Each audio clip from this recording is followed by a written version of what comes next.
मिलिंद, इंग्लिशसाठी प्रश्न आहे की तू जिंगल स्पॉट अशासाठी गाणं नाही, पूर्वीही केलीत, आता हल्ली हल्ली नाही केलीत, पण जेव्हा माझ्या पण स्ट्रगलिंग पिरियडमध्ये मी बरेच प्रॉडक्ट्स केलेत, म्हणजे म्युझिक पण केलंय, गायलोय पण त्याच्याकरता.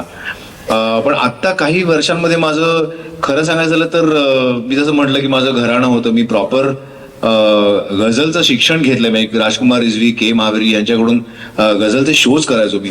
आणि अचानक एक दिवस ते छुई मुई सी तुम लगती हो, फूलों जैसी हंसती हो, जिस दिन से देखा है तुम मेरी सांसों में दिल में रहती हो, असं गाणं लोकांपुढे आलं आणि मी पॉप सिंगर झालो.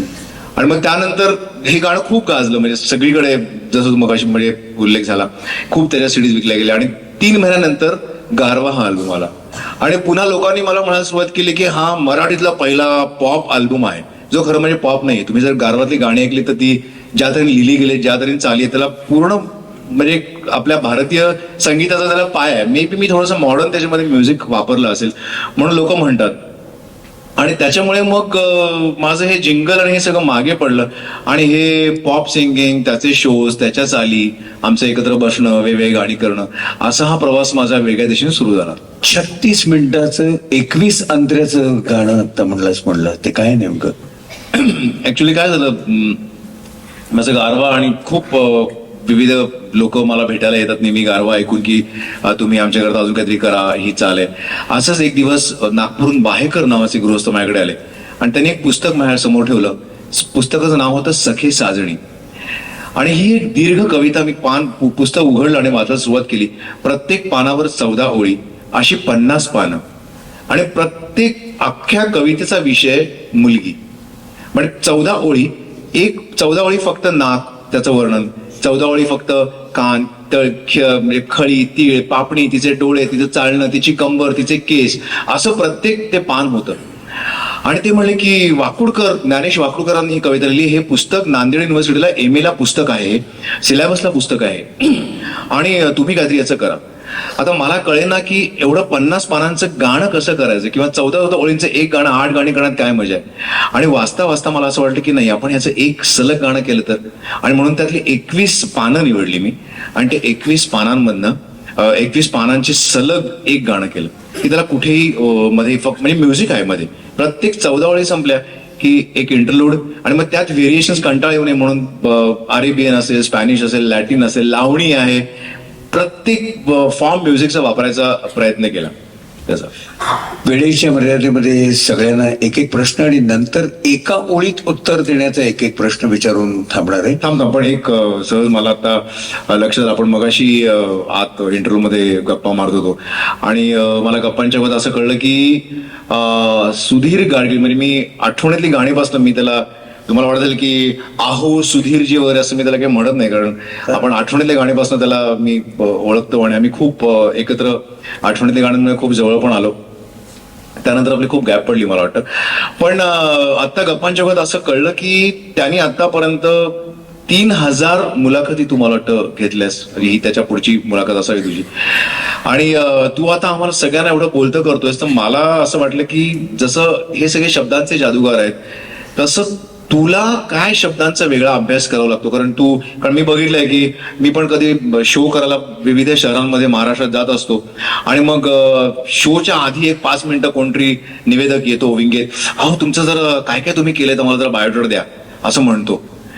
तर तू काय करतोस, शब्दांचा काय अभ्यास करतोस की जेव्हा ही अशी मुलाखत घेतोस वेगवेगळ्या इतक्या 3000 मुलाखतीमध्ये काय खूप अनुभव असतील तुझ्या मागे? त्या अनुभवाचा एक खूप मोठा वेगळा कार्यक्रम होईल, मी त्याच्याकडे जात नाही, फक्त या अनुषंगाने बोलतो शब्दांशी निगडीत तेवढं. खरं तर मी जे काही निवेदन करतो किंवा मुलाखतीत प्रश्न विचारतो ते सर्व शब्द माझे असतात.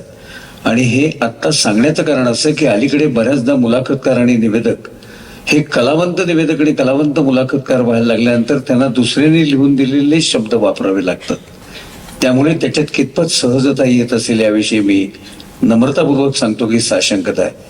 माझा शब्दांचा जो सगळा रियाज झालेला आहे ना, तो पुण्यात वाढल्यामुळे पुण्यात मी उत्तमोत्तम वेगवेगळ्या तऱ्हेच्या खवचट बोलणाऱ्यांपासून खवचट बोलणाऱ्यांपासून ते अगदी सलगपणे एखाद्या मुद्द्याचं चोख विश्लेषण करत पण कंटाळवाणं न होता, प्राध्यापकी न होऊ देता बोलणारे असे ऐकत गेलोय. मला फार बरं वाटलं ते सगळं मनापासून कबूल केलंस पुण्याविषयी. बरोबर. म्हणजे काय, मी आहेच पुण्याचा अभिमानीच आहे, कारण मी पूर्ण पुण्यामुळे घडलेलो आहे. एक छोटं उदाहरण देतो की खवचटपणामध्ये सुद्धा मोजके शब्द वापरणं, त्याच्याकरता अख्खं भाषण नाही लावलं. हे पुण्यात जमिनीवर आणण्याचं केंद्र आहे पुणे हे. उदाहरण देतो की दत्तोवामन पोद्दार इतिहास संशोधक हे पुणे विद्यापीठाचे कुलगुरू पदावरून निवृत्त झाले आणि त्यानंतर ते साहित्य परिषदेमध्ये भाषणाला आले आणि तिथे ते काही भाषण सुरू करणार त्याच्या आधी श्रीयुत जोशी कादंबरीकार ते तिथे उपस्थित होते. ते असं म्हणाले की दादा आत्ता बोलणार आहेत, त्यांना मी विचारू इच्छितो की तुम्ही ती शिवरायावरची कादंबरी, शिवरायाचं चरित्र लिहिणार म्हणताय, ते कधी लिहिणार आहात, असं यांनी त्यांना विचारण्याचा पुणेरीपणा मुळात केला. त्याच्यावर शांतपणाने दत्तोवामन पोद्दार असं म्हणाले की पुणे विद्यापीठातनं निवृत्त झालो, संध्याकाळ रिकामी असते, काहीतरी चांगलं ऐकायला मिळेल म्हणून इथे आलो, पण आज काही चांगलं ऐकायला मिळालं नाही. श्रीयुत जोशींनी विचारलं मला की ते शिवचरित्र लिहिणार ते कधी लिहिणार. त्यांना मी सांगू इच्छितो, शिवचरित्र लिहिणं हे भाषांतरित कादंबरी लिहिण्या इतकं सोपं नाही. त्याच्याकरता चिंतन लागतं, विचार लागतो. हे सगळे शब्दांचे खटके, विचारातली सगळी सडेतोडपणा, शब्दाची मांडणी, पुलंकडनं शब्दाची मांडणी, मी अनेकदा पुलंचा किस्सा सांगतो म्हणून तो पुनरुक्ती करत नाही, पण असे सगळे ऐकत गेलो, तो माझा रियाज होता. वाचत गेलो, त्यातनं वाक्यांचे पूल बांधण्याकरता शब्द माझ्यापाशी जमा आधीच होते, त्यातनं ते जमा होत गेले आणि मुळात साधं सोपं सरळ अनौपचारिक बोलायचं हे कायम पथ्य ठेवलं. आपल्याकडे बोलायचं काही म्हटल्यानंतर अकारण अलंकारिक शब्दांची आतषबाजी करण्याची खूप हौस आहे. काही जरूर नसते ना, तुमच्यात आणि ऐकणाऱ्यांमध्ये अंतर पडतं. त्यांना वाटतं अरे हे कुठलं काय काय शब्द आहेत, याच्या उलट तू यातला आदर्श माणूस बघ ना फुलं, तुम्हाला सांगतो असं म्हणून ते थेट तुमच्या हृदयात शिरतात. साध्या तुम्हाला सांगतो या शब्दात ना, हा साधेपणा, ही सहजता मला शिकायला मिळाली.